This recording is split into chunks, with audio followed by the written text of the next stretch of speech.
नमस्कार दोस्तों, मैं हूं डॉक्टर राधा डांगी। मेरे YouTube चैनल पर आप सभी का स्वागत है। आज इस वीडियो में मैं आपको बताऊंगी इर्रेगुलर पीरियड्स के बारे में, यानी कि अनियमित मासिक के बारे में। दोस्तों, किसी भी महिला को इर्रेगुलर पीरियड्स है यानी कि अनियमित मासिक है, ये कब कहा जाता है, यानी कि इर्रेगुलर पीरियड्स का मतलब क्या होता है, इर्रेगुलर पीरियड होने के कारण कौन कौन से होते हैं और इसमें आपको कौन सी होम्योपैथिक मेडिसिन यूज़ करनी चाहिए, ये सब आज हम इस वीडियो में देखेंगे। दोस्तों, ये वीडियो आपके लिए बहुत ही जानकारी भरा रहेगा, इसे अंत तक देखना बिल्कुल मत भूलिएगा। शुरू करने से पहले अगर आप मेरे चैनल पर नए हैं तो मेरे चैनल को सब्सक्राइब जरूर कर दें और बेल आइकन जरूर दबा दें ऐसी और जानकारियाँ पाने के लिए। तो चलिए शुरू करते हैं। जैसे जैसे लड़कियाँ बड़ी होती है ऐसे उनमें हार्मोनल चेंजेस होते हैं और उनमें पीरियड्स की शुरुआत होती है। दोस्तों, नॉर्मल पीरियड्स किसे कहते हैं? पहले हम नॉर्मल पीरियड के बारे में जान लेते हैं, उसके बाद हम इर्रेगुलर पीरियड्स के बारे में जानेंगे। तो सबसे पहले नॉर्मल पीरियड्स क्या होते हैं? यूट्रस यानी कि गर्भाशय। गर्भाशय एक वुमेन की बॉडी का अंग है जिसमें बच्चा ग्रो होता है। गर्भाशय की जो सबसे अंदर की दीवार होती है वहाँ पे बच्चा चिपका हुआ होता है और वहाँ से जो बच्चा है वो पोषण प्राप्त करता है। अगर कोई भी महिला प्रेग्नेंट नहीं होती है तो वो जो गर्भाशय की अंदर की दीवार है, जिसे एंडोमेट्रियम कहा जाता है, वो टूट जाती है और टूट के बाहर आ जाती है पीरियड्स के रूप में। तो ये एक नॉर्मल पीरियड है। दोस्तों, नॉर्मल पीरियड जो है वो 28 डेज तक नॉर्मल होते हैं, यानी कि आपको नॉर्मली कहूँ तो 21 से लेके 31 डेज तक आपको कभी भी पीरियड्स आ सकते हैं। सबके लिए नॉर्मल अलग अलग होता है। किसी को 25 दिन की साइकिल होती है, किसी को 30 दिन की साइकिल होती है, किसी को 31 दिन की साइकिल होती है। तो इस तरह से नॉर्मल पीरियड माना जाता है। जो 21 दिन की साइकिल होगी तो भी वो नॉर्मल माना जाता है।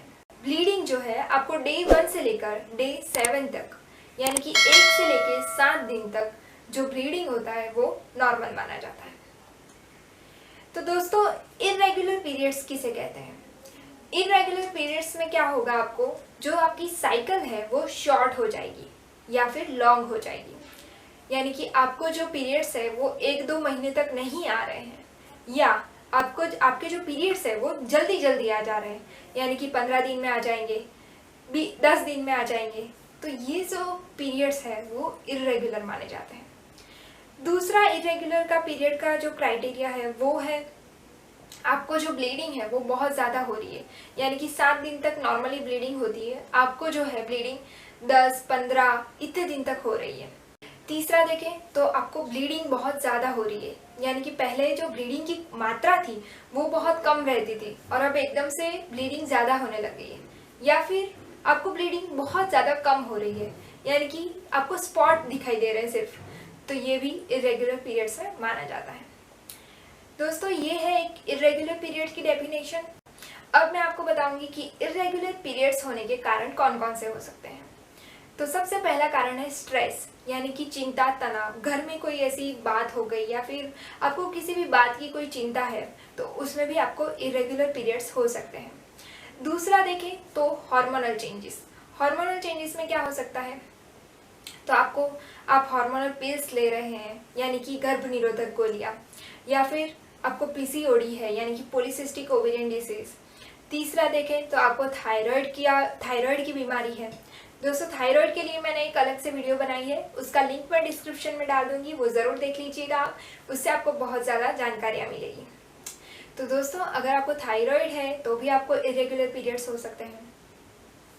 तो ये जो हार्मोनल चेंजेस है वो इन सब चीज़ों में देखने को मिलते हैं। दूसरी बात है कि हार्मोनल जो चेंजेस है वो प्यूबर्टी में भी देखने को मिलते हैं, यानी कि आपको जब मासिक की शुरुआत होती है तब भी आपको हार्मोनल चेंजेस देखने को मिलते हैं, तब भी आपका जो मासिक है वो इर्रेगुलर रहेगा। दूसरा देखें तो मेनोपॉज, यानी कि जब आपका मासिक जाने वाला होता है, यानी कि बंद होने वाला होता है, तभी भी आपको इर्रेगुलर पीरियड्स हो सकते हैं। तीसरा देखें तो ओबेसिटी, मोटापा यानी कि आपने एकदम से वज़न बढ़ा लिया है, एकदम से वज़न कम कर लिया है। तो ये जो एकदम से आप वज़न बढ़ाना और कम करना होते हैं उससे भी पीरियड्स पर बहुत ज़्यादा असर होता है। तो इससे भी पीरियड्स इरेगुलर हो सकते हैं। दोस्तों मोटापा के लिए, ओबेसिटी के लिए मैंने अलग से वीडियो बनाई है, उसके लिंक मैं डिस्क्रिप्शन में डाल दूंगी, तो आप ज़रूर देख लीजिएगा।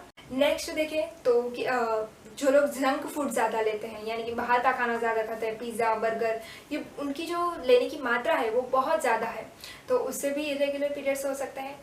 दूसरा देखें तो आपका जो न्यूट्रिशन लेवल है, यानी कि पोषक तत्व जो होने चाहिए वो उसमें उसकी आप में कमी है, तो उसके कारण भी इरेगुलर पीरियड्स हो सकते हैं। आपको एनीमिया है तो ये भी एक कारण है। नेक्स्ट देखें तो आपने आईयूडी रखा है, यानी कि इंट्रायूट्राइन डिवाइस कॉपर टी लगवा के रखी है, तो भी आपको इरेगुलर पीरियड्स हो सकते हैं। नेक्स्ट देखें तो कुछ ऐसी बीमारियां, यानी कि यूट्रस की कुछ डिसीज, यानी कि यूट्राइन डिसीजेस, यानी कि आपको यूट्रस में फाइब्रॉइड हो गया, यानी कि गर्भाशय में आपको गांठ हो जाती है, तो भी आपको ऐसा हो सकता है। नेक्स्ट देखें तो एंडोमेट्रियोसिस में क्या होता है, जो आपकी गर्भाशय की दीवार है वो बाहर भी जाने लगती है, यानी कि ओवरी में जाने लगेगी, फैलोपियन ट्यूब्स में जाने लगेगी, तो ये जो एक बीमारी है उसमें भी आपको इरेगुलर पीरियड्स हो सकते हैं। नेक्स्ट देखें तो ब्रेस्ट फीडिंग, यानी कि अगर आप किसी नवजात शिशु को मिल्क पिला रहे हैं, दूध पिला रहे हैं माँ का, तो उसमें भी इरेगुलर पीरियड्स हो सकते हैं।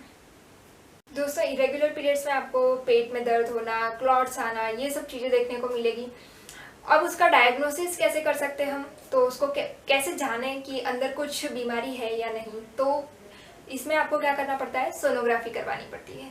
तो सोनोग्राफी से आप जान पाएंगे कि आपके अंदर कोई बीमारी है या नहीं, आपको क्यों इरेगुलर पीरियड्स आ रहे हैं।